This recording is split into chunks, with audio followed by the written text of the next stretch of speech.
Pablo, good to see you. How you doing? How you been, Pablo? How's things, brother?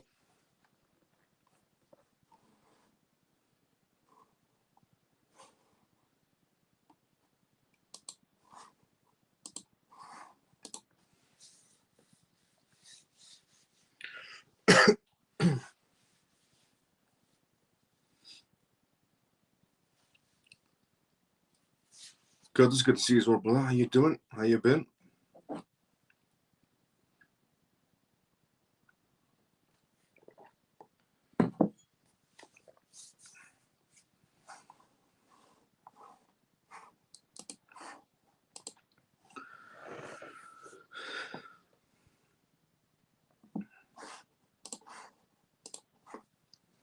Artistic, good to see you as well. How you doing? How you been? I'm Miles. How's things? Good to see you as well. How's things with you? Lena, good to see you as well. How you doing? How you been? Good evening, Miles. CMF. Free Beverly, good to see you as well. How you doing? How you been? Okay. When everyone tunes in one by one, let's do the disclaimer, intro, and what we're going to be talking about tonight's live. A few things are happening around the world, mainly to do with Donald Trump regarding the EU trades that are going on. And also, there are some rumors you could suggest from Bloomberg, from Fox News, from CNN, from NBC News, that China is coming up and stepping up to make some sort of a deal. Even Trump made a tweet about it regarding China is even coming to the deal, and so is everybody else, which is great news, honestly, to be fairly honest. It's great news that China has decided to fold, you could say. So, welcome to the CMF Live. If you're watching this for the first time ever. The CMF stands for Crypto Miles Family. My name is Miles. I'm hosting live. They're watching right now. In this live, I always talk about the most recent news happening around the world in terms of cryptocurrencies, CBDCs, AI, politics, and regulations. Pretty much vital information for you to know about regarding the world completely transforming into a digital space. We also do Q&As in this live as well, which means if you do have any questions or essentially a statement to make, put it down in the comment section. More than happy to answer any questions you may have. The disclaimer of this live, as always, is not financial advice, not political advice, and whatever I say is only for entertainment purposes. So, welcome to the CMF Live, which is for the first time ever. And if you're regular, let's go CMF. By the way, thank you so much to everyone who has liked this live from the CMF on X. If you watch this on X, thank you so much to everyone who's liked this live, who's retweeted this live, who's also put a comment outside the live as well, hashtag DXRPArmy, hashtag Trump. If you're watching this on essentially on YouTube, thank you so much to everyone from the CMF who's also liked the live and put a comment outside the live as well. Now, on tonight's live, there's a few things happening which we're going to be discussing. We're going to be discussing essentially the US stock market, because the US stock market, Bitcoin tends to follow mainly the tech stocks, but it does tend to follow the stock market. So we're going to talk about that on tonight's live. We're also going to be talking about the trade deals that are possibly happening with the United States and essentially European countries, and even China is on the horizon on essentially some sort of a trade deal to be happening. We're going to talk about Ethereum on tonight's live as well. We're going to be talking about Van Eck on tonight's live. We're also going to be discussing regarding the European Central Bank doing some sort of rate cuts, something we expect Jerome Powell to do for the United States, which he hasn't still done. We're also going to be talking about tonight's live regarding Trump criticizing Jerome Powell and that Jerome Powell needs to be fired. I agree 100%. But once we get to that news, I'll explain more. We're also going to be talking about Korea on tonight's live as well. South Korea, we've recently talked about quite a bit, mainly because they've decided to follow the exact same footsteps as the United States. So we're going to talk about South Korea on tonight's live, which is benefiting the crypto space. We're also going to talk about Securities, a firm based out of essentially EU who has decided to enter the blockchain space even more by acquiring essentially a blockchain company. We're also going to be talking about tonight's live regarding the Justice Department, the US Justice Department, and what's their next footsteps inside the crypto space. We're going to talk about Binance CEO's new perspective on the crypto space. We're also going to be talking about tonight's live regarding the Japanese company has decided to follow the footsteps of Meta Planet, you could say, and even essentially MicroStrategy. We're also going to be talking about tonight's live regarding Ripple in terms of the acquisition they had on one of their companies that has now received a much more bigger licensing to operate inside the institutional sector. So, mixture of news to talk about tonight's live, but before we go through these news topics, let's go start the conversation first and go straight into the first news. Good evening, Miles. Very good to see you. How you doing? Dennis, hi, Miles and CMF. Good to see you. Dennis, how you doing? How you been? It's going well. Enjoying the weather here in the States. Let's go, Curtis. Morning, Miles of CMF. Shelly, morning. Good to see you. How you doing? How you been? JP, not too sure if anybody else is experiencing it, but the screen is green on X. Can everybody see me on X? If you're watching this on X, can you see me? Or is it a green screen? Thumbs down if it's a green screen. Thumbs up if you can see me. If you're watching this on X.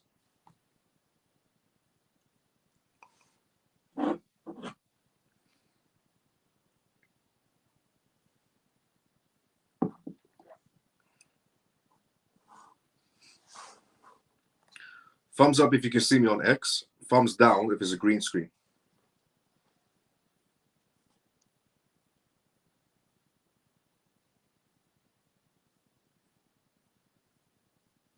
Free of ever you can see me, but you're on YouTube. Regarding X, apparently we're having difficulties on X, JP is saying. It's fine for me. Yeah, it's working for YouTube, but I don't think it's working for X, maybe. All good for me. Okay. It's fine for me. Hi, Miles. George, good to see you. How you doing? How you been? All good for me, sir. From Shelly's perspective on X is good to go. Okay, that's good. Morning, Miles of CMF. SB, good to see you. How you doing? How you been? Morning. Artist, you can see me as well. Everyone can see me, so okay, we're good. Maybe it's just some glitches going on X side that it isn't happening on YouTube side. Okay, we'll continue the live. If we essentially get to any sort of other issues, then back on. Okay, we're back on. Okay, now everybody can see me on X. Okay, problem fixed, then I'm guessing. Good. So the first topic we're going to discuss on tonight's live is decoding uncertainties. Hello, Miles, Lena, good to see you. How you doing? How you been? The first topic we're going to discuss on tonight's live is decoding uncertainties regarding the US stock market, which is having impacts on the crypto market as well. So here it is. The decoding, essentially, of uncertainties in the US stock markets open mixed, a crypto investor's guide. So in today's dynamic financial landscape, even the slightest, essentially, movements in traditional markets can send ripples across the cryptocurrency space. Mainly because Bitcoin tends to follow tech stocks, and if tech stocks go down or get affected in some sort of a way, then Bitcoin essentially gets affected, you could say, as well. Mixed picture emerged, essentially, as the opening bell rang on Wall Street today. A mixed picture emerged from the major US stock indexes, and this is essentially what essentially happened. Risk on and risk off sentiments. Traditional markets often set the tone for risk appetite across all asset classes. A positive opening essentially in the S&P 500 and a Nasdaq might suggest a broader risk on sentiment, which can also benefit cryptocurrencies. Significant essentially downturns can also trigger a risk off environment, potentially leading to cryptocurrency sell-offs. Capital flows. Institutional and retail investors often allocate capital across various asset classes. Movements in the stock market can influence these types of allocations. For instance, strong stock market performance could draw capital away from crypto, or vice versa. Microeconomic outlooks, the performance of major stock indexes and a reflection of a broader economic outlook. Economic uncertainty or recession fears can negatively impact both stocks and crypto markets. Also, understanding the signals from the stock market provides valuable context for overall investment, essentially climates. Correlation, essentially, sometimes, while not always perfectly correlated, there are times when the crypto market follows the stock market. And that's mainly because of tech stocks. And it's because Bitcoin follows tech stocks. If tech stocks go down, Bitcoin goes down. If tech stocks go up, Bitcoin reacts in a positive way. And whichever Bitcoin goes, the entire crypto market follows Bitcoin's footsteps because we don't have rules and regulations. And therefore, Bitcoin is the leader of the crypto market space. If we have regulations, it's a different story. So certain crypto projects with utility purposes can decouple regarding essentially their own contracts and their own licensings and essentially go into utility. The mixed opening of the US stock market serves a potent reminder of inherent market sentiments and uncertainties that prevail essentially in the global market space. And while pockets of essentially optimism exist, as seen in the Nasdaq and the S&P 500, modest gains, the Dow Jones essentially declines injects a dose of caution. for crypto investors that are such a nuanced pictures underscores essentially the need for a vigilance, informed decision making, and a balanced approach for risk management. The intertwining of the traditional and digital finance means that understanding these market signals is absolutely critical than ever before. The reason why the crypto market is not going either direction, it's just staggered, is because the stock market is also staggered. Now, moving on essentially to regarding news from Trump's side and the EU side. So today, obviously, we had Donald Trump and Italy and even some essentially other European countries having discussions about what's right in terms of trade battles and trade wars and so on, and what should be done to make it a much more fairer market for everybody. And the market didn't react in a positive way. The market is still staggered. Trump says he expects a trade deal with the EU in a meeting with Italy's with Italy's prime minister. President Donald Trump told reporters today that he expects to reach a trade deal with the European Union, but is not hurrying to finish it after talks with the Italian prime minister. There will be a trade deal, Trump said at the start of the White House meeting. I fully expect it, but it will be a fair deal for both essentially countries. He offered a no deadline, saying agreements would come at a certain point. We're in no rush, he added. We're going to have a very little problem making a deal with Europe or anyone else. The president essentially of Italy, on her essentially first visit to Washington since taking office, thanked Donald Trump for accepting her invitation to essentially Italy. In the near future, she urged him to meet the European Commission President, Ursula, noting she cannot do this deal in the name of the European Union without her obviously being present. The Italian leader lists areas for cooperation, including defense, space, and energy, and said that Rome will have to increase its LNG imports, she added. The goal for me is to make the West great again, said the Italian leader. And I think essentially we can do it together. The news didn't like that. CNN hated the idea that essentially Italy's prime minister was in favor of Trump's movements. CNN was hating it completely. So was essentially NBC News. They were all flabbergasted that essentially the prime minister of Italy was actually in favor of these trade tariffs that are going on. That's mainly because CNN and NBC News are allergic to factual information on how trade tariffs are actually not a bad idea to create a much more fairer open market space. Trump's remarks followed his decision last week to pause higher tariffs on the EU and others, opening a 90-day negotiating window. Talks are expected to run through early July, according to US officials, leaving essentially little time to bridge differences. Without a settlement, the bloc faces a 20% essentially tariff, double the present 10% tariff that's going on. The EU officials are drafting essentially limits on certain exports to the United States and still hold in reserve a package of retaliating essentially levies prepared before Trump's pause. When asked if Europe would be essentially proceed with these steps, the Prime Minister of Italy said she was confident a deal would essentially happen in sort of escalation scenario. And Trump said he still wants a baseline of a substantial number of duties left in place, suggesting full removal is off the table. Italy, a group of 7 economies essentially ideologically ally with essentially the White House, is viewed as a bridge between the administration and Brussels. While markets fret about a wider slowdown, Trump has been slowly and essentially very busy speaking with several nations. The Prime Minister of Italy's meeting coming a day after he hosted a Japanese essentially leader as well, or the Mexican president. The Treasury Secretary Scott Benson said the United States is focusing on first on the 15 largest economies, with sessions set next week with South Korea and ongoing contracts with India. Trump said, essentially, we have a lot of countries that want to make a deal, Trump said. Frankly, they want to make deals more than I do. Italian officials approached essentially Thursday's talks with modest hopes. US aides have essentially indicated most EU duties will stay technical. Meetings early in the week showed little movement. You know what's interesting about this? Because all the liberals and the Democrats essentially were tweeting out and also putting comments on the CNN News or NBC News or even Fox News. And every time Trump said there are countries essentially calling the White House 24/7, saying they want to make a deal, All the liberals and Democrats said nobody's calling the United States to make a deal. Nobody's calling the United States to make a trade happen. Nobody wants the United States. The United States needs the rest of the world more than the world needs the United States. And they essentially called Trump a liar for suggesting that people are calling the United States to make a deal, that world leaders are calling the United States to make a deal. And then you have live news happening with Japan coming to the United States to make a deal, Italy coming to the United States to make a deal, South Korea coming to the United States to make a deal, Mexico coming to the United States to make a deal, India coming to the United States to make a deal. And the list is just going on. It's interesting. As always, liberals are just full of BS, and so the Democratic Party. Because they all said, nobody's calling Trump. Trump is lying to everybody. No world leaders are calling Trump. These trade tariffs are not going to work.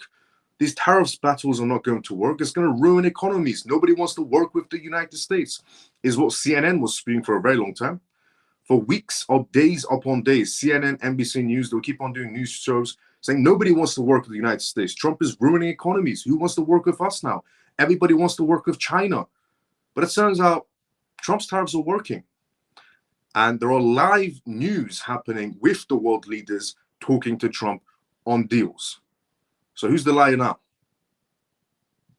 It also seems like Trump's plan of tariffs is working beautifully. Washington also maintains extra charges on cars, steels, and aluminium, key Italian exports. About 10% of Italy's overseas sales go to the United States, including autos, essentially pharmaceuticals, food, and wine, all vulnerable essentially to the tariffs. Beyond trade, Trump essentially pressed European allies to spend more on defense. Italy has been raising its military budget and is drafting essentially plans to essentially meet the NATO's 2% of GDP goals. It seems like Italy is very eager to make a deal because they're saying pretty much yes to everything Trump's saying. That is well below essentially Trump's preferred 5% and would require major physical changes in Rome to get to that 5%. But Italy's jumping to 2%, they'll make that 5% jump as well. Europe, as you know, is committed to do more, said the Prime Minister of Italy, promising to push member states to lift outlays. She will host a US Vice President J.D. Vance on Friday. J.D. Vance essentially has taken a combative stance on Europe, scolding leaders at February's Munich Security Conference and accusing them of slipping on democratic values, which is absolutely facts. Remember when J.D. Vance essentially went to Europe, made speeches at essentially the democratic politicians in Europe and said, you're pretty much wasting taxpayers' money. You don't care about your own people. You don't care about your own values or morals or your own country. And you're catering to your neighboring countries. It was all true. But Europe hated the idea that J.D. Vance was telling them the truth. But in general, just in general, it seems like Trump's tariffs are working amazingly. And all the Democrats and politicians, all the Democratic politicians, all the Democratic followers of these politicians, all the liberal essentially politicians, all the followers of liberal politicians, not all liberals and Democrats, but the ones that were essentially tweeting out and commenting saying, Trump is a liar. Nobody wants to make a deal with the United States. These tariffs are not working. Nobody wants the United States. Everybody's going to work with China now because of Trump. Yeah, who's the liar now? Because live from the White House, the Prime Minister of Italy, live from the White House, Japan, live from the White House, Mexico, live from the White House, India. We're going to get back to back. Every country is going to be coming to the table. Seems like his plan's working beautifully.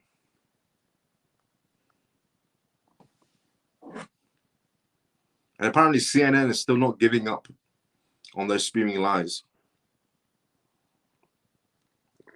Because apparently everybody was supposed to work with China because of Trump. Doesn't seem like it. Seems like everybody wants to work with the United States. It's on live news as well now. Now, we're going to move on to, and also the tariff battle, as I said before, it's short-term volatility. Long-term, we're good to go. Ethereum is what we'll talk about next, specifically Ethereum's ICO whale. But before we talk about that, let's go start the comment section first. As I said previously, this is live, which means if you do have a question to make, put it down in the comment section. More than happy to answer the questions or statements you may have to read out. So let's go and see what's happening inside the comment section. Then after that, we go straight into the next news. Let's see where we were at. We were at here. I can see both. Thank you all to stick with that. Good evening, Miles. How's it going? It's been great, Cali. Good to see you. How you doing? Must be my phone. Probably JP. What are your thoughts on USNA, United States of North America, Canada, Mexico, Greenland, Cuba, Haiti, the Dominican Republic, and the rest of the Central America, all the way to Panama? Any thoughts? What's my thoughts on what are those countries? Regarding trade deals, regarding what? Can you, Nico, can you elaborate on your question? All you're asking me is what's my thoughts on all these countries in terms of what, travel or trade? Just elaborating your question, Nico. Another 60 days then for what, the Ripple case? No, not really. It's just a maximum of 60 days. It could be within a week we get a response. Good evening, Miles and family. Ian, good to see you. How you doing? How you been? Good evening, Miles and CMF. Manny, good to see you. How you doing? How you been? Evening, Miles. Lee, good to see you. How you doing? How you been? Hey, Miles and CMF. Comatose, good to see you. How you doing? How you been? Good day, Miles and CMF. Mike, good to see you, brother. How you doing? How you been? It seems everything is going according to plan. Pretty much, JP. Facts. Now, Ethereum. Apparently, an Ethereum ICO whale. So when Ethereum essentially launched day one, it was technically an ICO. And a whale that purchased Ethereum at that particular time has decided to move some assets around, and it's sending slight shockwaves for Ethereum. So here it is. A very long dormant, essentially Ethereum ICO whale has suddenly came back to life. So a wallet that was pretty much dormanted, it was never used, came back to life, transferring a substantial amount of 30,000 Ethereum, currently valued at approximately 47.85 million. This activity comes after 3 years of complete on-chain silence from this wallet, raising essentially some sort of curiosity within the crypto communities of what's the next movement from this wallet. Out of the 30,000 moved, 3,000 Ethereum worth around 4.78 million was deposited essentially to the crypto exchange Kraken. Transfers to exchange typically spark speculation of potential sell-offs, especially when large amounts are involved. This whale isn't just any Ethereum holder. He was part of Ethereum's 2015 ICO, receiving a whopping 76,000 Ethereum at a total cost of $23,560. That breaks down to a price of roughly 31 cents per Ethereum. With today's market value, those 76,000 Ethereum are worth estimated $121 million. A staggering 5,000% X increase in value. Despite moving a portion of his holdings, the whale still controls over 46,000 Ethereum, suggesting he's not done with Ethereum just yet. Movements from early essentially Ethereum holders often catch traders' attention. Not only do they represent a large amount of Ethereum, but their actions could signal essentially broader market intentions, such as profit-taking or portfolio reallocation. The deposit to Kraken has sparked some market watchers to prepare for potential selling pressure coming from Ethereum. However, it's worth noting that not all whale activity ends up in sell-offs, even if they do move into exchanges. Some may be simply essentially reorganizing their assets or testing liquidity. Regardless of intent, this rare movement essentially reminds us just how valuable early belief in Ethereum has become, and essentially how closely the crypto world watches the actions of its oldest whales. In a noteworthy development within the cryptocurrency sphere, blockchain analyst firm essentially Arkham has flagged a substantial transfer of 5,161 Ethereum, valued at approximately 8.24 million as well, from a wallet suspected to be associated with Grayscale's also Coinbase Prime. So not only do we have a dormant wallet that essentially was from a Ethereum whale, an ICO essentially, where on day one Ethereum was essentially launched, just suddenly come back to life, transfer a certain amount to a Kraken exchange.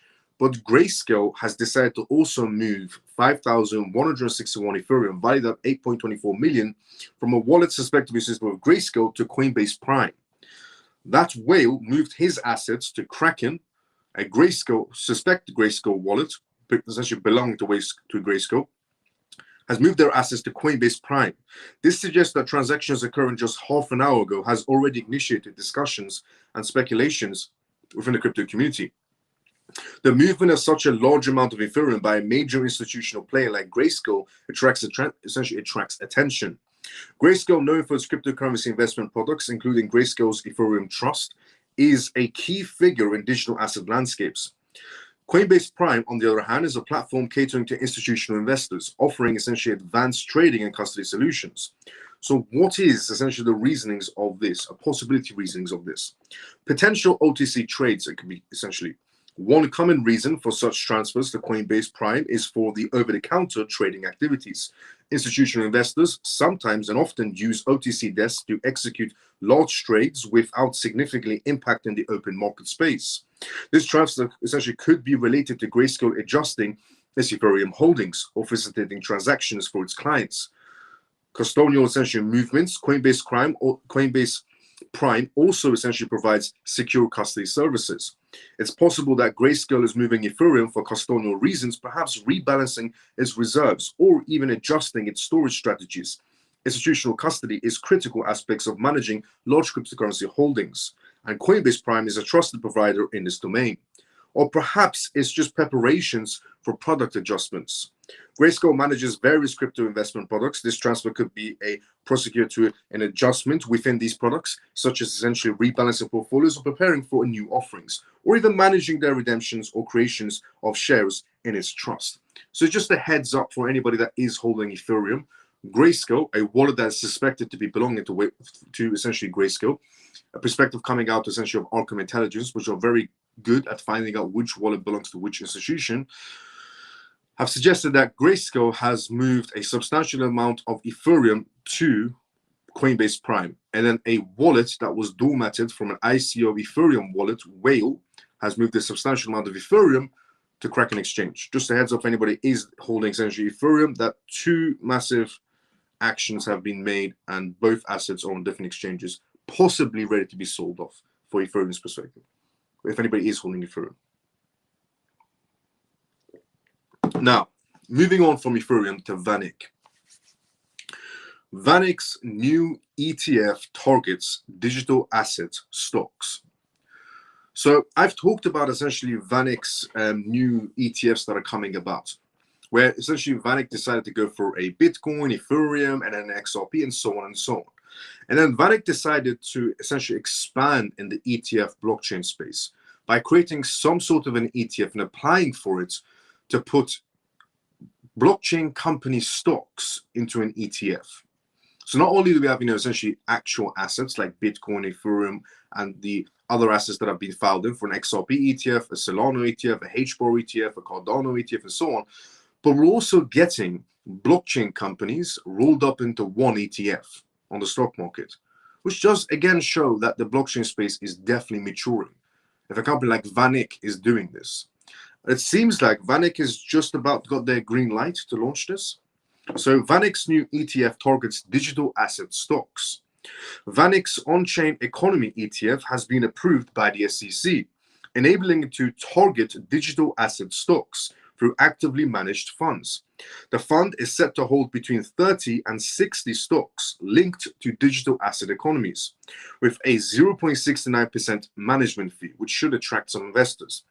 The Node ETF includes a maximum of 25% exposure in cryptocurrency trading products, ETPs, while also covering a wide range of sectors like mining companies, semiconductors, and asset managements.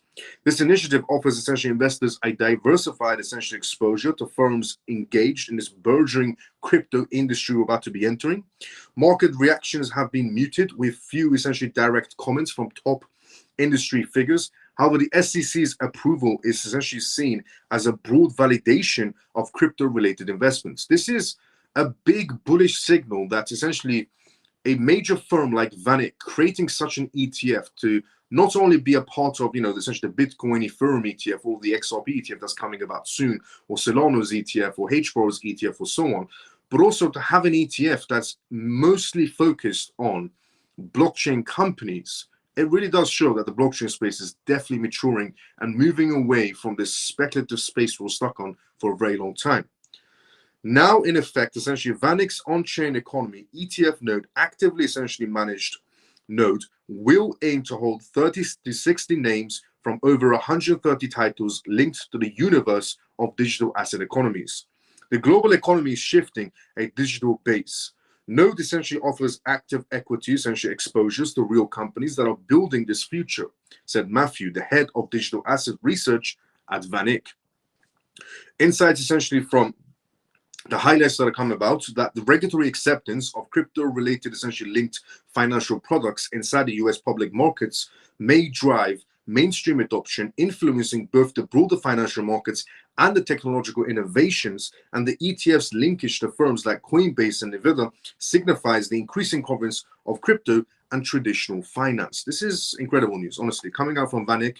Incredible news that they've just got their green light. It also does show that the SEC once again is pro crypto for green lighting VanEck's ETF. That's going to have about 30 to 60 crypto companies rolled up into one ETF for institutions to get involved, for high profile investors to get involved, to start purchasing this ETF. It just shows that, essentially major players in the institutional sector want to be more involved inside the blockchain sector, not just be involved in essentially with ETFs or crypto ETFs, essentially with Bitcoin, Ethereum, but also want to be involved in some sort of blockchain company ETFs as well. Incredible news. Because VanEck wouldn't do this if their client base didn't want it. Now, European Central Bank is what we're going to talk about next. The European Central Bank cutting its rates. Something that we want Jerome Powell to do. But for some reason, he just neglects his job.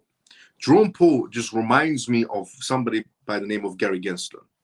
Gary Gensler was a man who was in charge of the SEC, chairman of the SEC, but yet day by day decided to refuse to do his job, which was essentially creating some sort of regulatory clarity or transparency for the crypto space. He just refused to do his job day by day until the day came when he left willingly or would have been fired when Trump became president. And Jerome Powell is a representation of Gary Gensler, just in a much more high-profile seat. A man who comes into the Fed every morning but neglects his job role, which is to do rate cuts. He refuses to do rate cuts. The longer Jerome Powell refuses to do rate cuts, the worse it's going to get. But the European Central decided to do rate cuts. They can do it, but Jerome Powell can't. In fact, Canada's bank has done rate cuts. Central Bank has done rate cuts. The European Central Bank is doing rate cuts. The British Bank, the Bank of England did rate cuts. Japan's bank did rate cuts. You can pretty much say every bank around the world has done rate cuts. But for Jerome Powell, it's not good enough. He's not there yet. The reason why he's not there yet, it is because he hates Trump. He's an absolute moron, is what he is, to be fairly honest. So here it is. The European Central Bank, expected to do rate cuts, sparks hope inside the crypto market space. In a widely anticipated move, the European Central Bank has just announced to cut its deposit facility rate, dropping by 25 basis points to 2.25%, down from the previous 2.50%. This decision essentially is sending ripples across the traditional financial markets and, importantly, into the ever volatile world of cryptocurrencies. The European Central Bank's announcement today confirms what many market analysts had predicted for months. Signals pointed towards a potential easing of monetary policies as the Eurozone grapples with economic headwinds. This deposit essentially facilitates rate cuts, is a tool used by the European Central Bank to influence borrowing costs across the economy. Think of it as essentially interest banks earn for parking their excess cash overnight at the central bank. Lowering this rate encourages the banks to lend more actively, theoretically boosting economic activity. So here is a quick breakdown of the European Central Bank in bullet points. The announcement: the European Central Bank has reduced deposits facilitating the rates by 0.25%. New rates: the rate now stands at 2.25%, down from the 2.50%. Market expectation: this move was essentially largely priced in by markets, suggesting no major surprises. Reasoning: the European Central Bank aims to essentially the Eurozone economy amidst the concerns about slowing growth and inflation. You might be wondering, what does this European Central Banking stuff have to do with Bitcoin, Ethereum, or crypto in general? Well, the answer is quite a lot. While seemingly distant, decisions made by central banks like the European Central Bank have had effects that reach into the digital asset space. So here are some bullet points of how, regarding the European Central Bank doing rate cuts, is a positive for the crypto space. Risk appetite and liquidity. Lower interest rates generally increase the appetite of essentially riskier assets. When traditional, essentially fixed income investments offer lower returns, investors often look to alternative assets like cryptocurrencies for potentially higher yields. This can lead to increased capital flowing into crypto markets. Dollar essentially dynamics. The European Central Bank's actions can influence a euro-dollar exchange rate. A weaker essentially euro relative to the dollar, which can be a consequence of rate cuts, can sometimes strengthen the US dollar. Since many cryptocurrencies, including Bitcoin, are priced against the dollar, this can create a essentially interesting dynamics for cryptocurrencies. Inflation hedge narrative. In an environment of potentially essentially economies, even at the mildly so, the narrative of Bitcoin and other cryptocurrencies as an inflation hedge can essentially gain traction. If investors anticipate that lower rates might eventually lead to inflationary pressures, they may essentially turn to cryptocurrencies as a store of value. Broader market sentiments. Central bank decisions are also key indicators of overall economic health. A perceived essentially positive signal like a proactive rate cut to support growth can boost overall market spaces and confidence. This positive sentiment, essentially for the European Central Bank's April interest rate decisions, is a significant event that adds another layer of complexity to an already dynamic crypto landscape. While the rate cut has been seen as a potentially positive catalyst, it's crucial to remember that the crypto market operates within a much more broader, global, essentially economic and regulatory context. Success in this environment requires a balanced approach, staying informed, managing risk, and also focus on long-term values rather than short-term hype.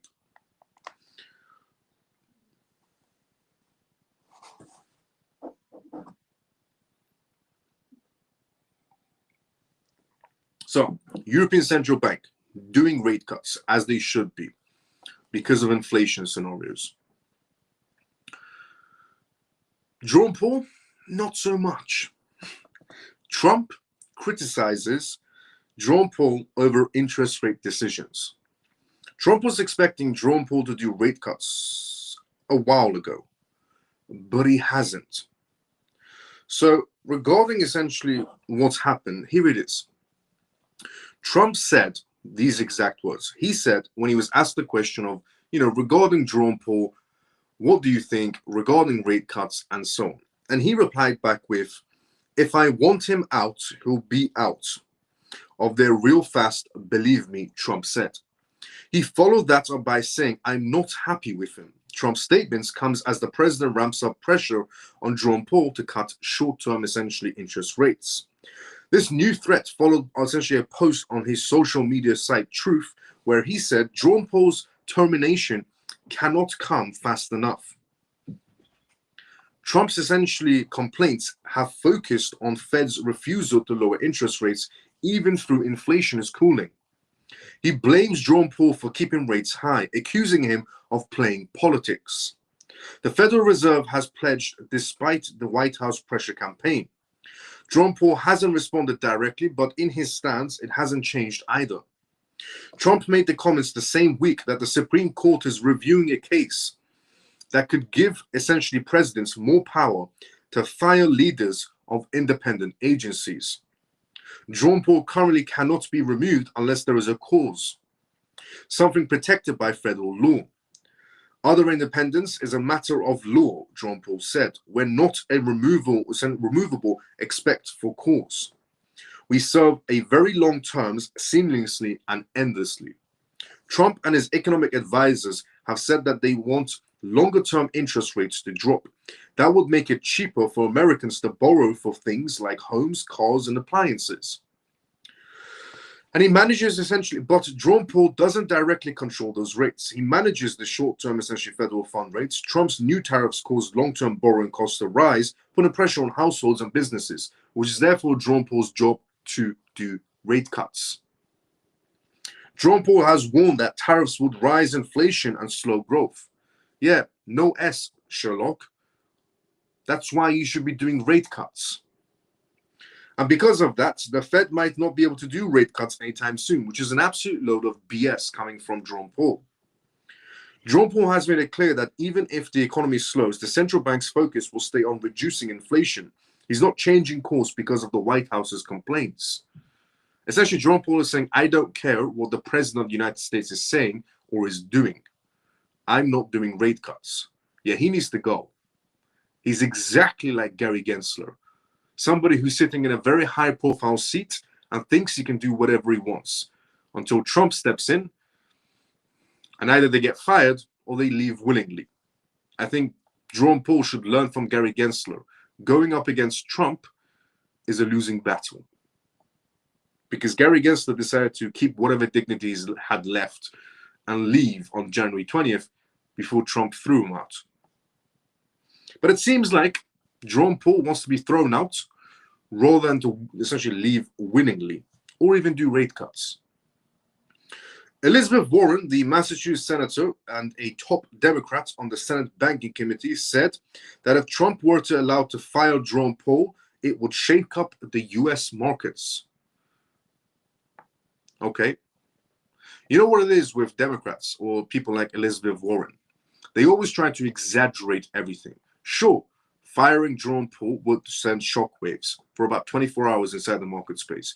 But after that, somebody else will be chosen that will do rate cuts, which then will restore the markets back to normal. And that's a positive. Or we can be stuck with Jerome Powell until 2026, when he maybe decides to do a rate cut, up until 2026, when he decides to leave office. And by then, inflation will be so high that people will be trying to finance their groceries. Or Jerome Powell could do a rate cut.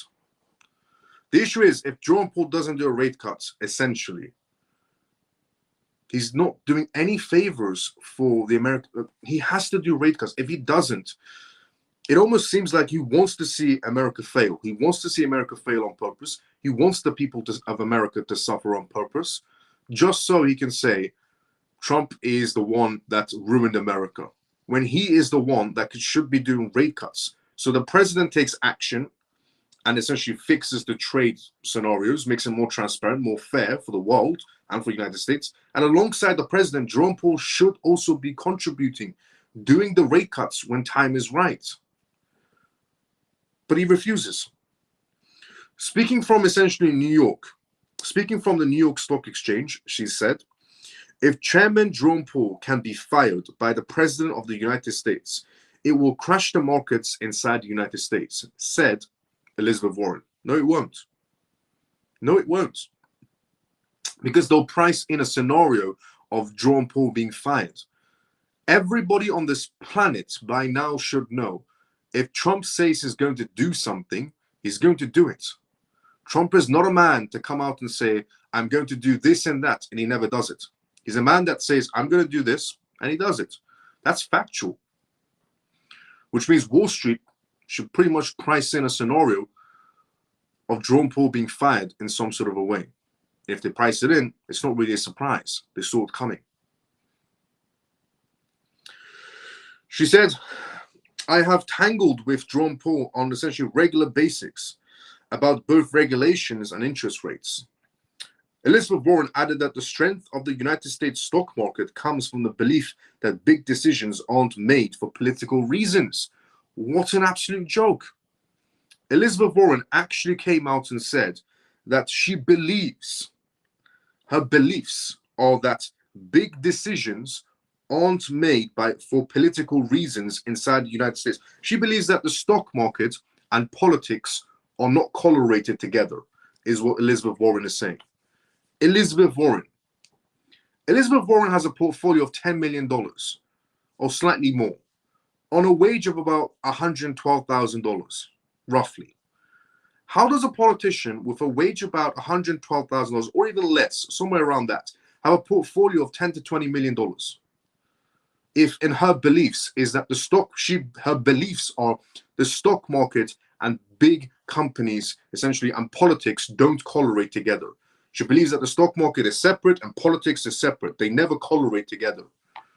Why does Nancy Pelosi have a wage of $120,000 but has a portfolio of roughly about $100 billion? How does that one add up? If politics and big companies don't correlate together on the stock market. What an absolute load of BS. Honestly, did the Democrats not get tired of lying back to back? At one point, you just have to stop. I think it's just got So bad that the Democratic politicians are starting to believe their own lies. But honestly, I've never heard so much BS in my entire lifetime, that her beliefs are politics and the stock market don't intertwine together. And she has a portfolio of $10 million. And Nancy Pelosi has a portfolio of $100 million, roughly. And apparently they don't correlate together. Sure they don't. The infrastructure of upholding the stock market and therefore the global economy is the idea that big pieces move independent of politics. No, they don't. What an absolute lie again. She's just lying back to back. Warren warned that if economic decisions were left up to the president's magic wand, the US would be no different from any other two-bit dictatorship around the world. So what? It's better now? When the stock market feeds information to Nancy Pelosi, it's better now. When the stock market feeds information to Senator Elizabeth Warren or to any other Democratic politician, it's better now. Ron Paul was nominated by Trump back in 2017, but Joe Biden essentially reappointed him in 2022 to another 4-year term. The term runs until May 2026. Yeah, the Fed either needs to go or Ron Paul needs to be fired. There's no way around it. He's literally Gary Gensler 2.0. Ron Paul is Gary Gensler 2.0. You know how we had Operation Choke Point 1.0 inside the crypto space? And then we had Operation Choke Point 2.0 inside the crypto space? Yeah, Ron Paul is Gary Gensler 2.0.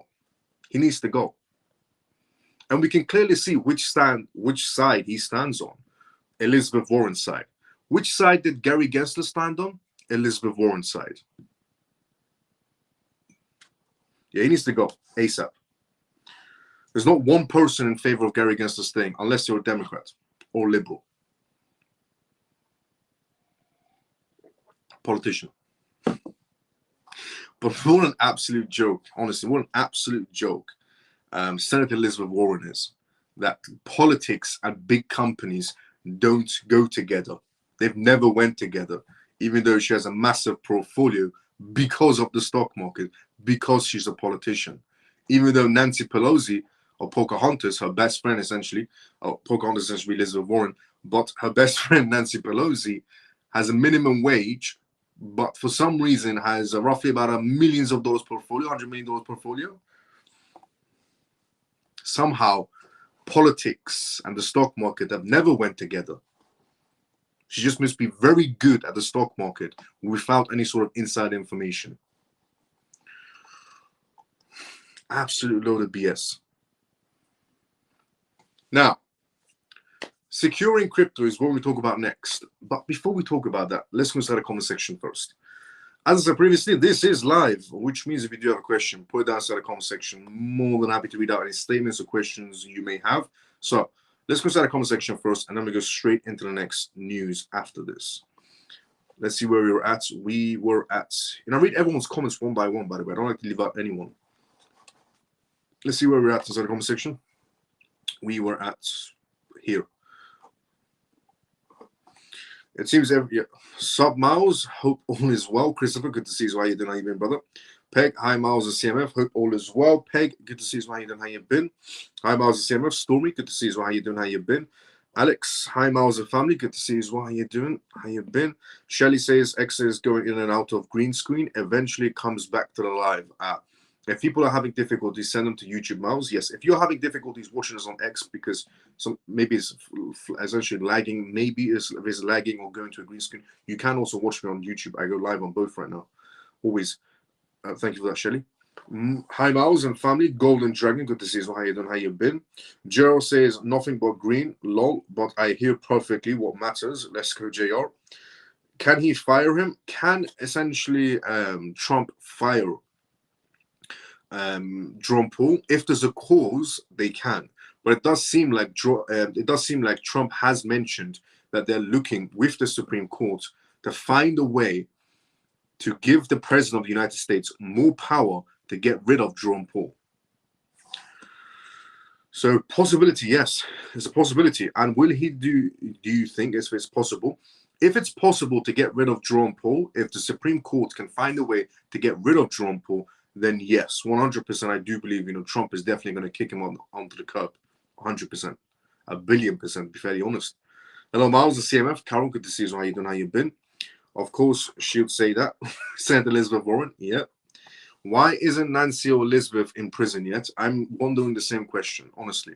The judge on the statement you just made now, why isn't Nancy Pelosi and Pocahontas, Elizabeth Warren, in prison yet?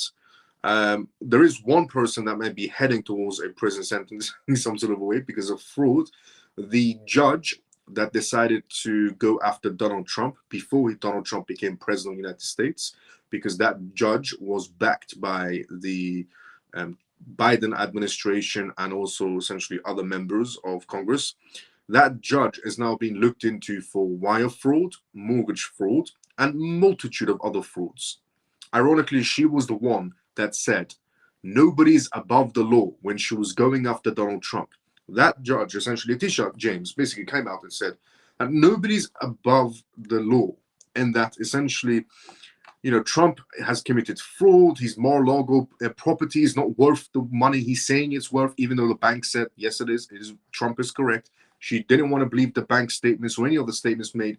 And she said, nobody's above the law when she was going after Trump when Trump was about to become president.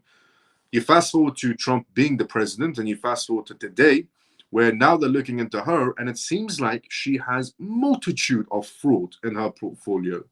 So it seems like, in her own words, nobody's above the law. She's about to be going, hopefully, to prison. Now, I thought Elizabeth Warren had 70 million, roughly about 100 million. Trump will eliminate the Federal Reserve, just like Andrew Jackson did. He's already hinted at it by saying the US dollar will remain the world reserve currency, not the Federal Reserve debt note. Fair enough. I hope so as well, 100%. Is it best to set up a trust for crypto or borrow against it personally?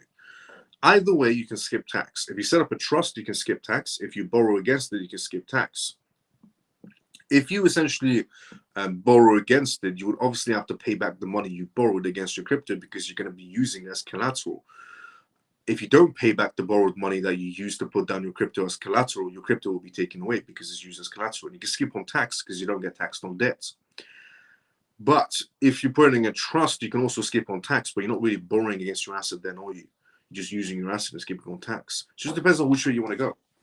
Either way, you can skip on tax. But obviously, you would always have to update yourself regarding your own jurisdictions to see if any laws have changed regarding crypto assets. For example, today, Slovenia announced that essentially they're going to be taxing crypto assets 25%. So sometimes laws change, and especially now times when every country is looking into taxation in terms of crypto space.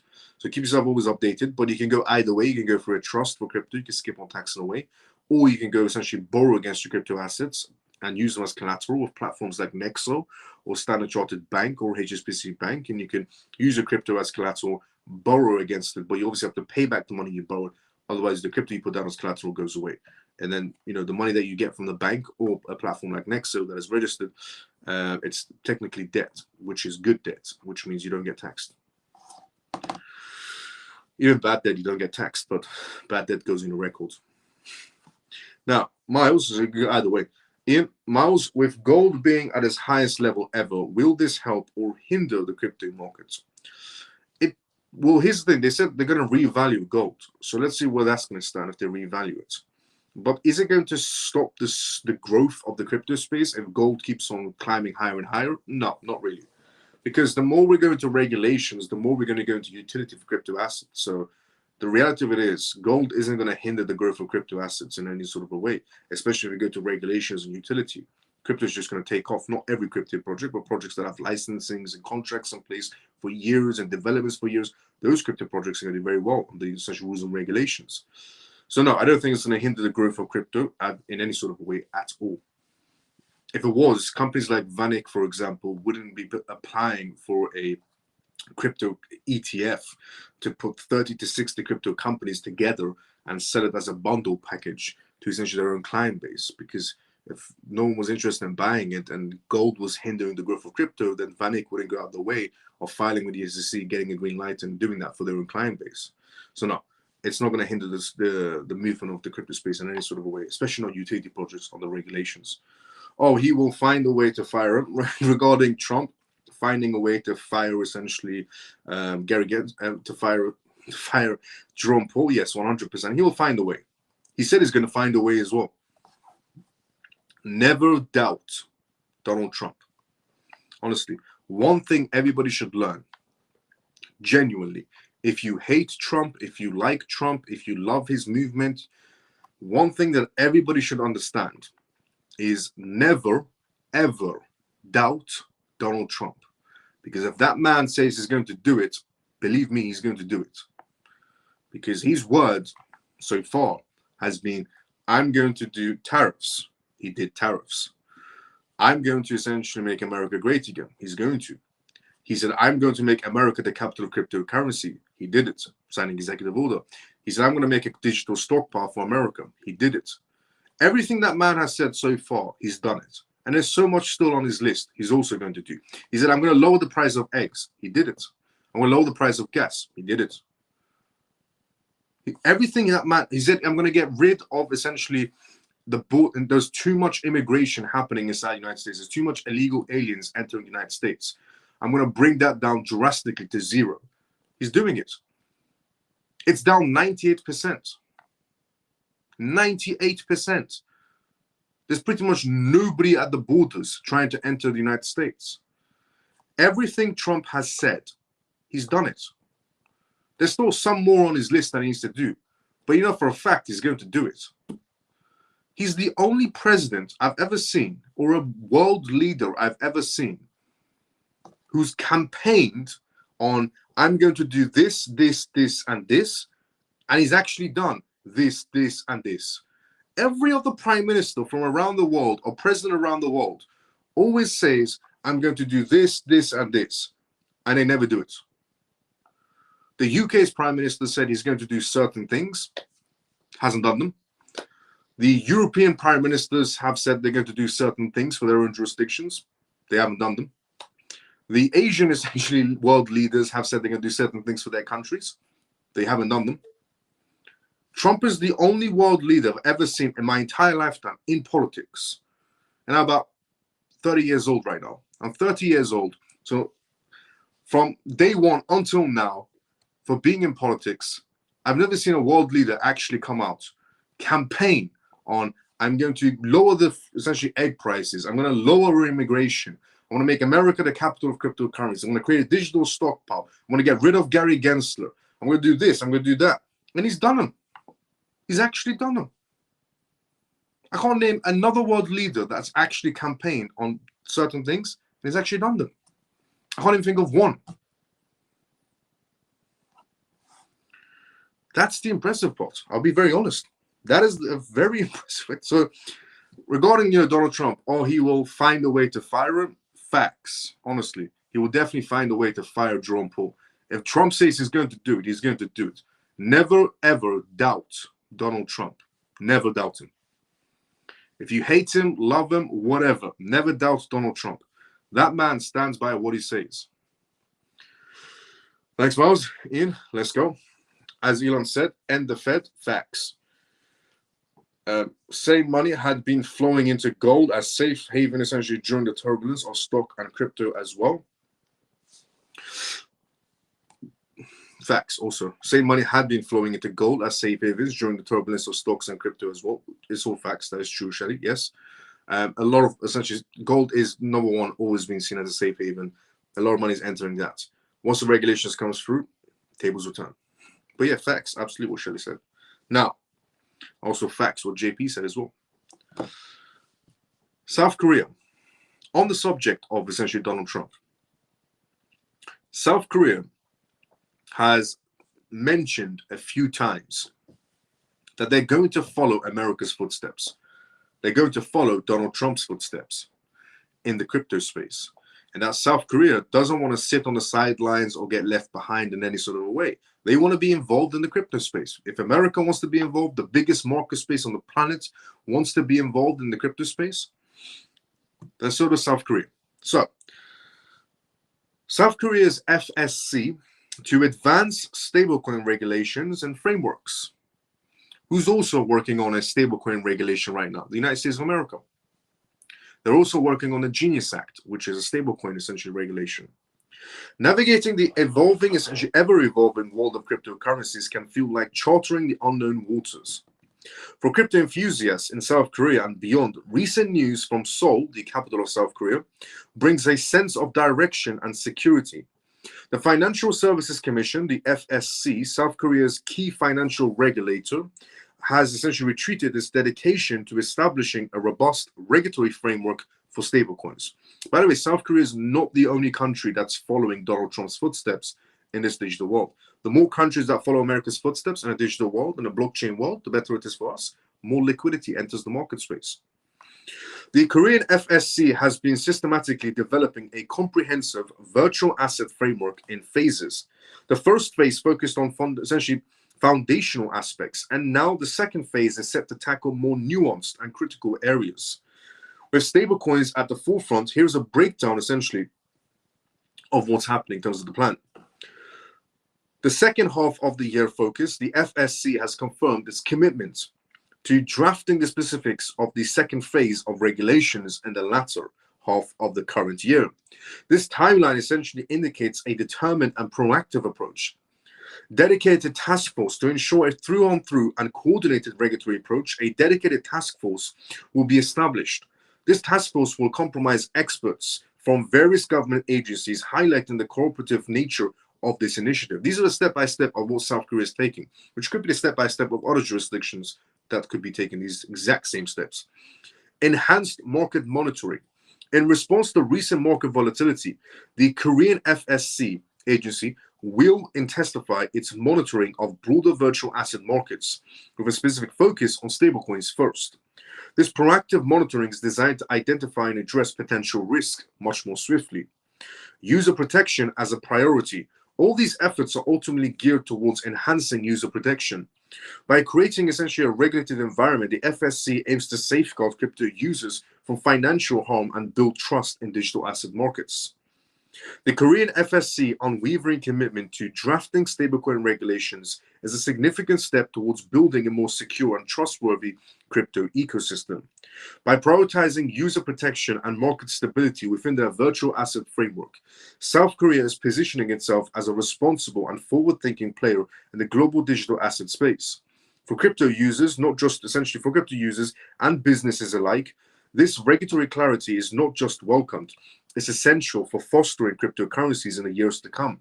The move signals a mature approach to digital finance, balancing innovation with necessary safeguards to protect essentially participants and maintain financial integrity.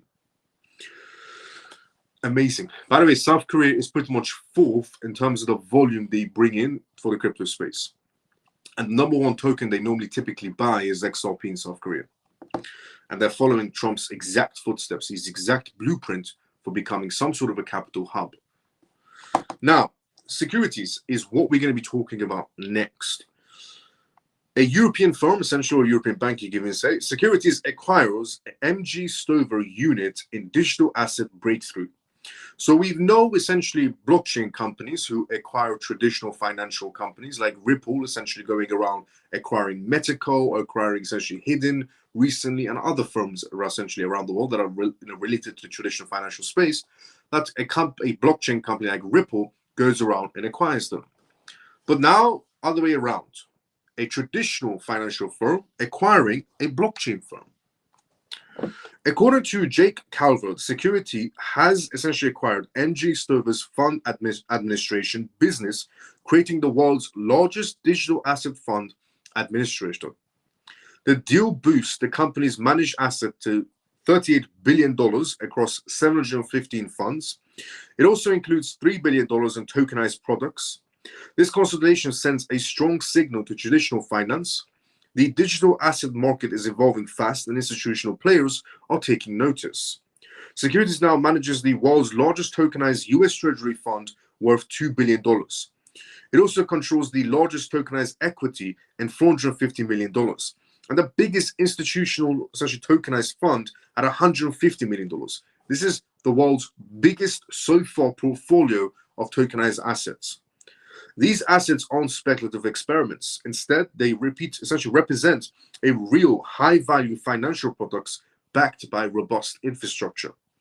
Moreover, the acquisition strengthens the bridge between traditional finance and blockchain essentially based assets. Institutions once hesitant to enter the space now see a mature infrastructure, weak administrative support, and compliance gaps used to keep major players away. However, this move directly addresses these concerns. Besides the integration, it won't disrupt existing clients. These same teams, systems, and technologies will continue operations just under securities name. This seamless transition reflects the sector's increasing operational maturity and resilience. Once again, it shows that the crypto space is maturing, where traditional financial companies decide to buy out blockchain companies. Additionally, financial advisors now have access to more credible tools for offering digital asset exposure to their clients. Platforms supported by digital wealth partners are already essentially adopting this infrastructure. The ecosystem is growing more stable and accessible with each move like this. Tokenization essentially continues to unlock liquidity and efficiency in financial markets. Investors can now access fractional ownership across real estate, treasuries, and equities. Hence, the broader implementation strengths beyond essentially crypto into mainstream finance. Securities is clearly betting on massive demand in tokenized financial products. Furthermore, this constellation mirrors essentially past financial innovations, just as credit cards needed processes and online banking needed encryption. Digital assets now require essentially institutional grade administrators. Infrastructure always precedes widespread adoption, and this deal lays critical groundwork. So, a traditional financial firm buys out a blockchain company and officially becomes the largest tokenized portfolio that any company owns in the world.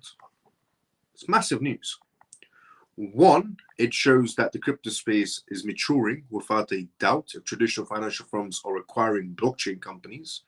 And this isn't one small company from traditional sector that's acquiring this blockchain company. This is a massive traditional company that's purchasing out a blockchain firm. But two, are the tides turning? Is this going to set off a domino effect of traditional financial companies buying out blockchain companies? Is this what's about to be happening next? Could be, because the next clientele entering the crypto space are institutions. More signs of that, in other words. Now, what we're going to be talking about next is the US Department of Justice. So here it is. Good news for cryptocurrencies from the US Department of Justice. Many altcoins may be affected. A newly released memo from the US Department of Justice, the DOJ, has caused quite a stir inside the cryptocurrency industry by signaling a major political shift under President Donald Trump. The memo outlines a pullback from aggressive enforcement strategies that were adopted under Biden. The DOJ memo released essentially clearly distanced the department from previous administrations' regulations by litigation approach. Instead, it reaffirms that the DOJ will no longer pursue causes that impose regulatory frameworks on digital assets. That task belongs to agencies explicitly tasked with overseeing the industry, it says. The Department of Justice is not essentially a digital asset regulator, Assistant Attorney General Todd said in the document, adding the previous administration used the Department of Justice to pursue a reckless strategy that was poorly designed and poorly executed. Going essentially forward, the Justice Department will focus on prosecuting cases where investors are directly harmed or digital assets are used in crimes for illicit activities or cyber attacks. They're no longer just going to be going after crypto companies randomly for no apparent reason. But instead, they're actually going to do their actual job, which is prosecuting actual criminals inside the crypto sector, not randomly getting charged up to go after companies like Ripple or Coinbase or Kraken or Crypto.com or Consensus and so on. As a part of the policy overall, the DOJ disbanding National Cryptocurrency Enforcement Team, which was established in 2022 to support prosecutions involving crypto-related crimes. Legal experts say the memo could have been significant impact on the ongoing litigations. There are a number of investigations and prosecutions that would not have been open today if this guidance had been followed day one. But unfortunately, Biden's administration used the Department of Justice to go after crypto companies for their own pleasure. A partner essentially at Cahill, Golden and Rindle, LLP, and a former federal prosecutor said in an interview, "I would predict that investigations would be closed and probably some charges would be dropped, any cases that are related to the Department of Justice and crypto companies." One of the most high-profile cases potentially affected involves Terraform Labs. The founder, Do Kwon, who faces multiple federal charges, including conspiracy to commit money laundering, and Do Kwon's essentially attorney brought up the DOJ memo during a recent hearing, suggesting it could support essentially motions. But prosecutors have said that they have no plans to change the charges, which carry a sentence of up to 130 years in prison. Catherine, a partner essentially at Pyro, Cashman, and a former federal prosecutor said the memo could affect some prosecutions, but high-profile cases like Do Kwon's probably would not. I don't think there is anything in this case that essentially runs a counter to structures that memo laid out, she said. So, Justice Department still focusing on crypto space, but focus on actual criminal activity inside the crypto space and no longer politically charged to just randomly go for crypto companies. The second thing, Do Kwon, who is the founder of Terraform Labs, who was a leader of a crypto project by the name of Luna. If anybody was inside the crypto space at that particular time, Luna did a drastic drop where people lost a lot of money. Some people lost their jobs, some people lost their homes, some people even lost their lives during the Luna crash. Do Kwon decided to use this to get out of his charges, which, by the way, Do Kwon is looking at 130 years in prison, and it didn't work because the Justice Department isn't shutting down their crypto enforcement task force. Technically, they're just not going to be politically charged to go after crypto firms anymore. They're actually going to go after actual criminals inside the crypto space. Now, from Do Kwon's perspective, Do Kwon has said that he wasn't the one that crashed Luna and that some American politicians had a hand in crashing Luna. It's their words against his words against theirs. Time will tell who was telling the truth. I'm guessing it was the liberal or Democratic politicians.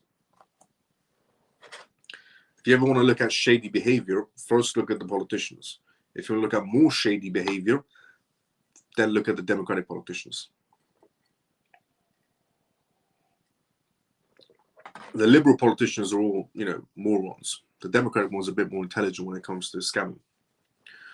Now, Binance is what we're going to talk about next. I'm moving on essentially from the Justice Department, which is good news for the crypto space, to Binance's CEO's new perspective. Binance CEO speaks on crypto's resilience and future success.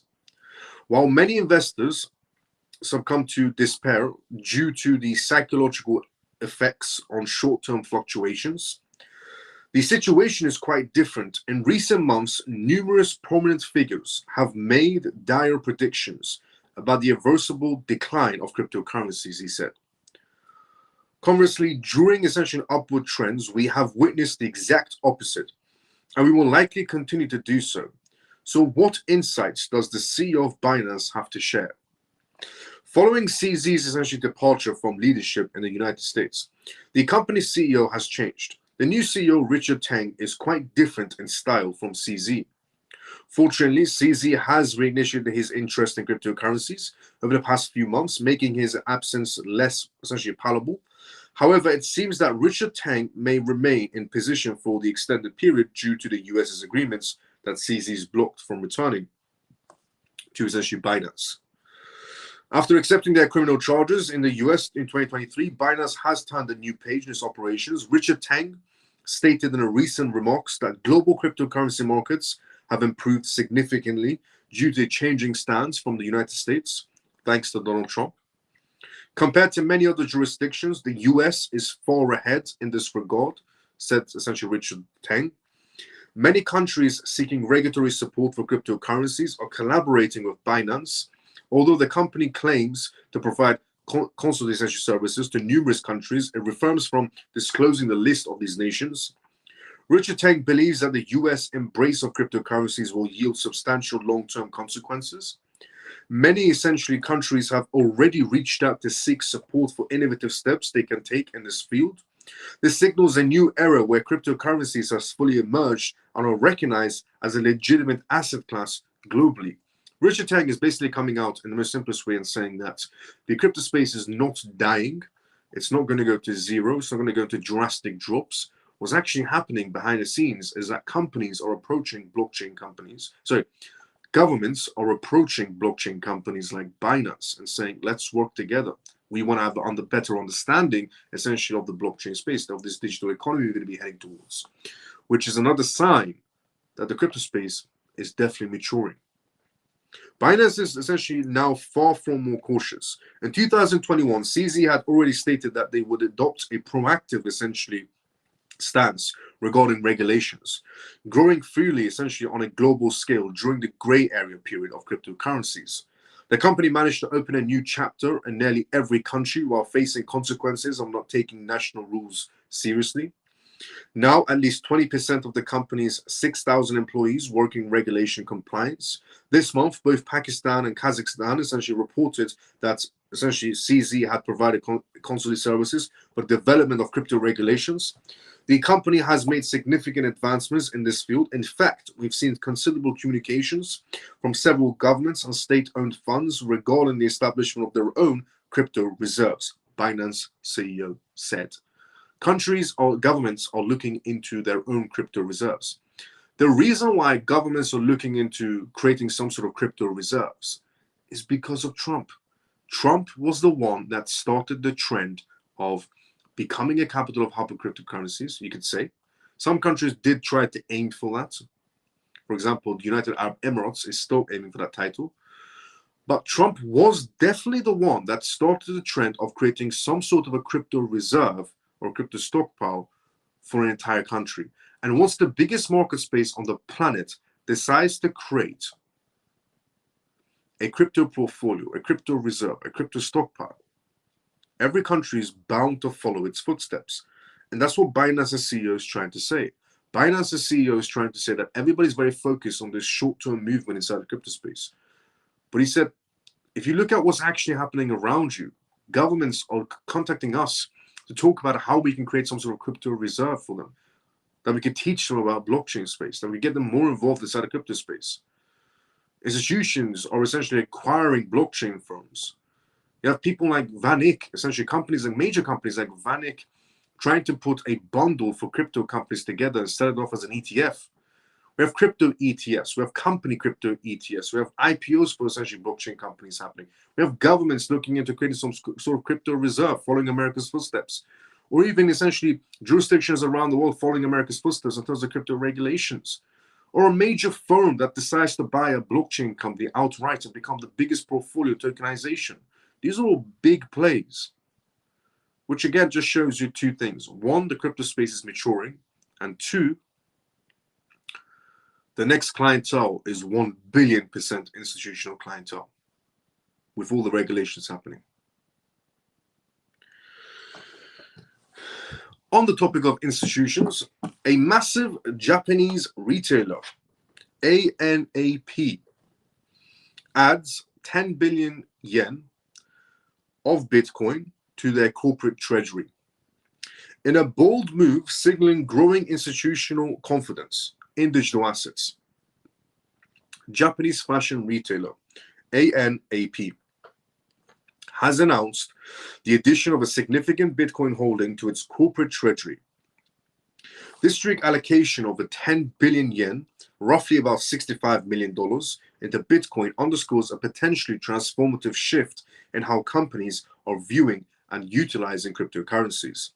For years, Bitcoin was largely considered a speculative asset, confined to the fringes of mainstream finance. However, in recent times, a narrative shift has been gaining momentum. Companies are increasingly exploring cryptocurrencies and Bitcoin as a legitimate component of their corporate treasury strategies. Why is this happening? And here are some key reasons to consider. Hedge against inflation, it could be.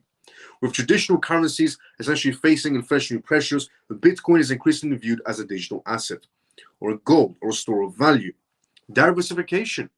Holding cryptocurrencies can diversify a company's treasury beyond traditional assets like cash and bonds, potentially enhancing overall portfolio resilience. Enhanced returns. Compared to low-yield traditional assets, cryptocurrencies could offer potential for significant capital appreciation, which can boost corporate returns. Technological innovation. Embracing essentially cryptocurrencies positions companies at the forefront of the technological innovation, demonstrating a forward-thinking essentially approach to finance. Decentralization and security. Bitcoin's essentially decentralized nature or robust essentially cryptography offers a level of security and autonomy that traditional financial systems may lack.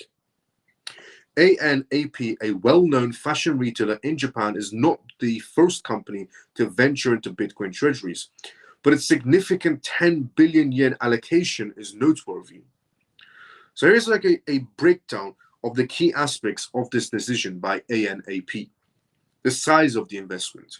10 billion yen is a substantial amount, indicating a serious commitment to crypto as a treasury asset rather than a mere experimental foray.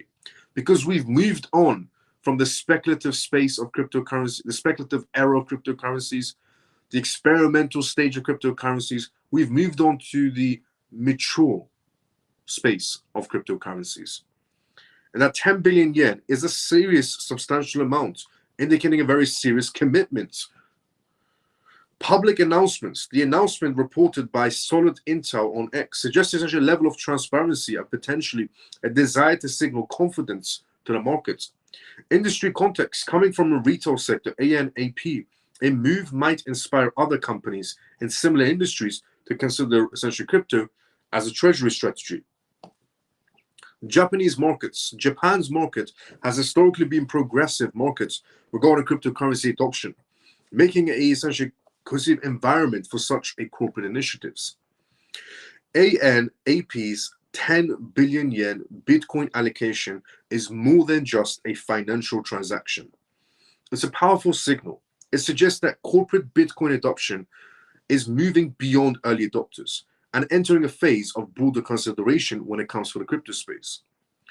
As more companies explore the potential of crypto as a treasury asset, we may be witnessing the dawn of a new chapter in corporate finance, one where digital assets play an increasingly prominent role. The coming years will be crucial in observing how this trend unfolds and reshapes the financial landscape. Facts. This is essentially how, honestly, if you ever wanted more of a signal of where we're heading towards this digital world, where we're heading and so on, these are all bullish signs of the corporate space attaching itself more towards the crypto space. Crypto is moving away from this experimental stage, this speculative stage, to a mature market space. And 10 billion yen is definitely a commitment, not an experimental. Before we go through the next news, let's go to the comment section first. Let's see where we're at in the comment section. As I said previously, this is live, which means if you do have a comment to make or statement, put it down in the comment section. More than happy to answer questions or even read out your statements. So let's see what's happening there, and then we go straight into the next news after that. We were at here. John says, hi, my screen is green, and I'm not sure you are seeing my questions either. John, I can see your questions, no problem. Is it best to set up John, I read your question beforehand as well regarding the trust or the borrowing against crypto assets. I can see your questions, John. I don't know why there's a green screen on X. Some people can see me. Some people are seeing a green screen. but I think just X is having difficulties today, or it could be restreamed, the platform I'm using to stream. Evening, Miles and CMF, apologies for being late tonight. Pierce, good to see you as well. How you doing? Evening, brother. How you been? Good evening, all. Susie, good to see you as well. Evening, how you doing? Ian, it will be interesting to see how they will revalue gold. Facts. It's definitely going to be interesting to see how they're going to revalue gold. That would send some sort of ripple effect inside the market space, depending on how it's revaluated.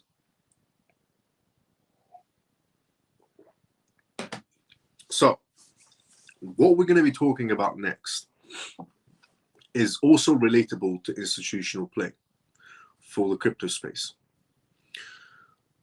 Ripple goes around and acquires traditional financial companies to expand its footprint inside the traditional market space and brings those essentially companies onto the XRP ledger.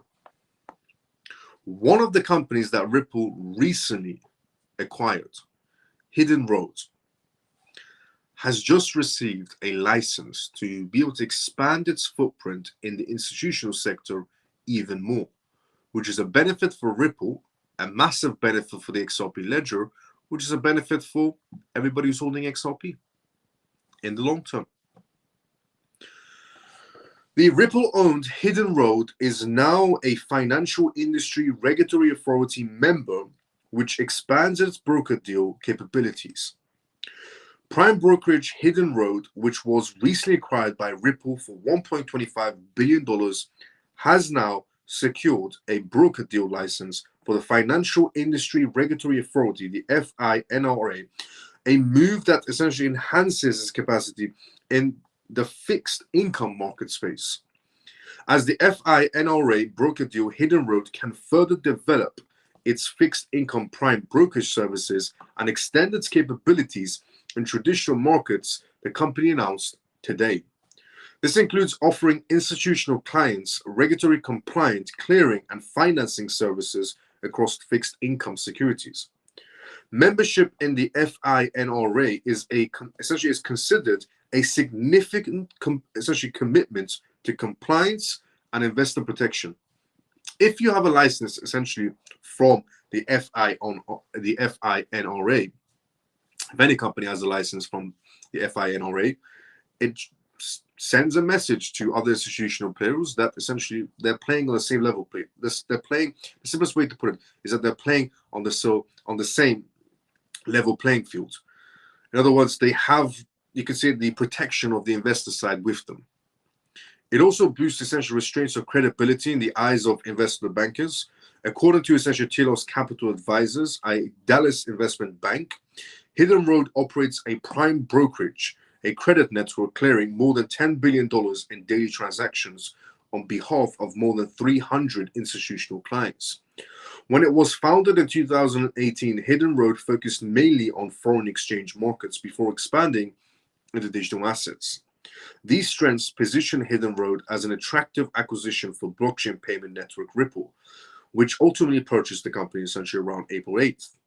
Ripple's Chief Technology Officer, David Schwartz, described the acquisition as a defining moment for the XRP ledger by expanding the settlement layers use case across traditional financial markets.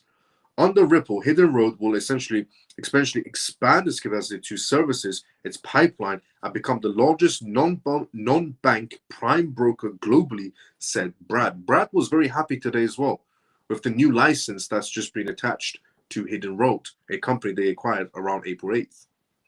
Ripple's acquisition of Hidden Road comes on the heels of a favorable regulatory backdrop inside the United States, following the election of President Donald Trump. In January, Ripple secured money transfer licensings in both Texas and New York, allowing the company to facilitate capital transfers within those states. 2 months later, the Securities and Exchange Commission, SEC, dropped this lawsuit against Ripple, ending one of the crypto's longest legal battles and positioned the company to once again focus on expansion. At the time, the crypto lawyer John Deaton said the decision on the final point that XRP tokens are considered digital commodities, not securities. The SEC is about to get a pro-crypto chair. Paul Atkins' nomination was approved by the U.S. Senate on April 9th. Once he's sworn in, Paul Atkins will take the reins from Mark, the acting chairman of the SEC, who has served as essentially since January 20th. In other words, it's all working out for Ripple and for the XRP ledger.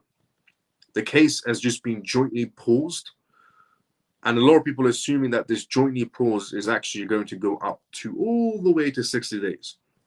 In reality, it isn't. See, when the filing was done for essentially Ripple and the SEC to have some sort of a pause between them, people suggested it will take 1 or 2 months before we get any sort of an announcement made by the judge. It will take 2 months, 3 months before the judge approves this joint venture. Essentially, they filed it together. Within a week, we got a response from the judge. It was granted.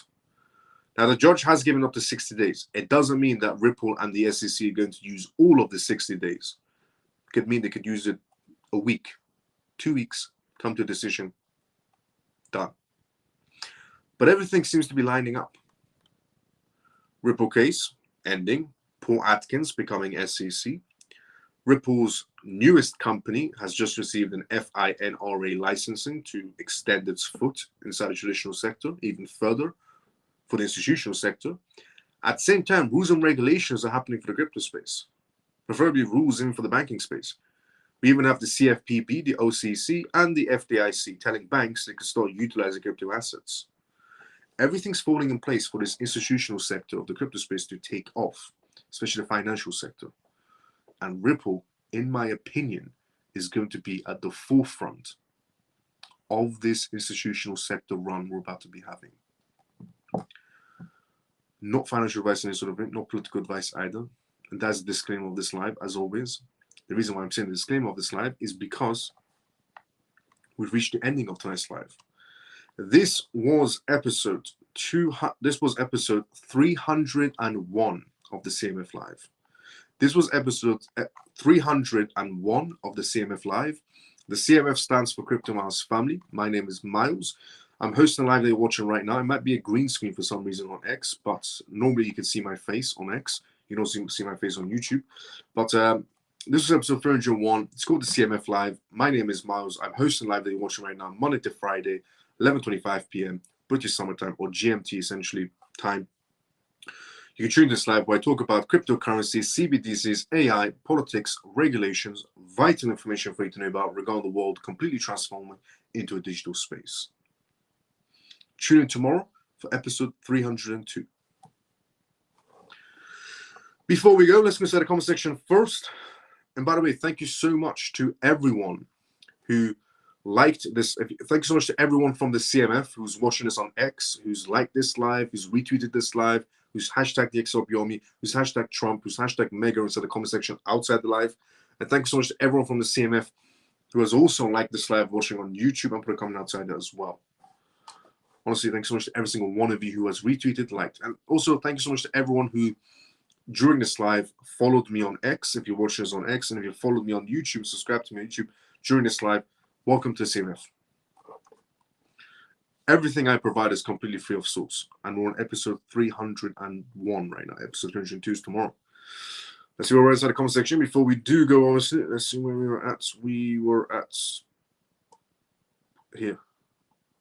Miles, it's all okay on YouTube. All good, brother. Let's go, Ian. Thank you for that, brother. Let me know.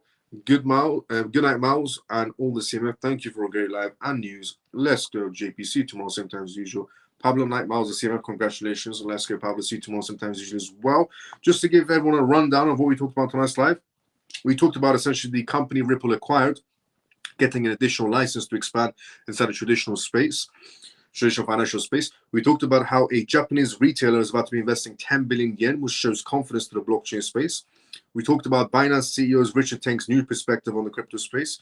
We talked about essentially the Justice Department, what's their next movements inside the crypto space. We talked about securities, acquiring essentially a blockchain firm, expanding more. We talked about essentially South Korea's market space in terms of what's their next foot process inside the crypto sector. We talked about Trump criticizing Jerome Powell on tonight's live. We talked about also regarding the European Central Bank in terms of rate cuts. We talked about Van Eck putting essentially 30 to 60 blockchain companies into an ETF for sending off to their clients. We talked about the Ethereum ICO whale that's moved a tremendous amount of essentially Ethereum. We talked about Trump essentially regarding the EU and other countries making trade deals with the United States. Seems like Trump's movements are working as usual. We also talked about the US stock market in terms of the crypto market, how they both correlate together sometimes. So those are the topics we talked about on tonight's live, mostly regarding the institutional sector of the crypto sector. Let's go start the conversation first before we do leave once again. Let's see where we're at. We were here. Do you not think the SEC are stalling through government options so XRP can be fully adopted? It's a possibility to consider. Consider as an outcome, not the outcome. Lee, consider as an outcome, not the outcome, but you could consider as an outcome. Good night, Miles and CMF. Carol, see you tomorrow, same time as usual. Awesome show as always. Mal, thank you, Miles. See you tomorrow, same time. Good night, Artistic. Let's go. See you tomorrow, same time. Thanks, Miles. Good night, all. Stormy, see you tomorrow, same time as usual as well. Ian, good night, Miles and family. Great live. Many thanks. See you tomorrow, Ian. See you tomorrow, same time as usual as well. Thank you for gifting us with all the latest news today, Miles. Have a lovely night, all. Let's go, Lena. See you tomorrow, same time as usual as well. Good night, Miles and CMF. Thanks for the informative live. See you tomorrow. Free Feathers. See you tomorrow, same time as usual as well. Good night, Miles and CMF. Pierce. See you tomorrow, about the same time as usual. Good night, Miles. Good night. Great information, Curtis. Let's go. See you tomorrow, same time as usual as well. Good night, Miles and CMF. Have a great weekend and see you on Monday. Mike, see you on. Oh, see you on Monday. It's Thursday, technically. No, it's Friday or Thursday. See you tomorrow, same time as usual, Mike. Night, Miles and CMF. Brilliant live as usual. We all thank you for sharing this precious time. Let's go, Joe. See you tomorrow, sometime as usual. Miles, with the revelation of gold, what is the thoughts to get the volume down? What is my thoughts to get the volume down? Well, we have to see how they're going to reevaluate. So unless we have an idea of how they're going to be evaluating that, we won't be able to tell what the next movements are going to be. The Wall Street could probably price it in, but let's just see. We will benefit from your dedication, Miles. Thank you so much, Cece, for the kind words. Great live as usual. Happy Easter, everyone. Good night, Miles and CMF. Shelley, let's go. Happy Easter, everyone who's watching right now. For all the Christians out there, happy Easter. And Good Friday is also tomorrow, if I'm not mistaken, or maybe I'm mistaken. But happy Easter, everyone. See everybody tomorrow, same time as usual. Everybody have a great day or a good night, depending on where you're around the world. See everybody tomorrow for episode 302 of the CMF Live. Thanks so much to everyone who liked this live, who retweeted this live, who put a comment outside the live, and also followed and subscribed. See everybody tomorrow, same time as usual. CMF, see you tomorrow, same time as usual. Have an amazing Easter, everyone, for episode 302.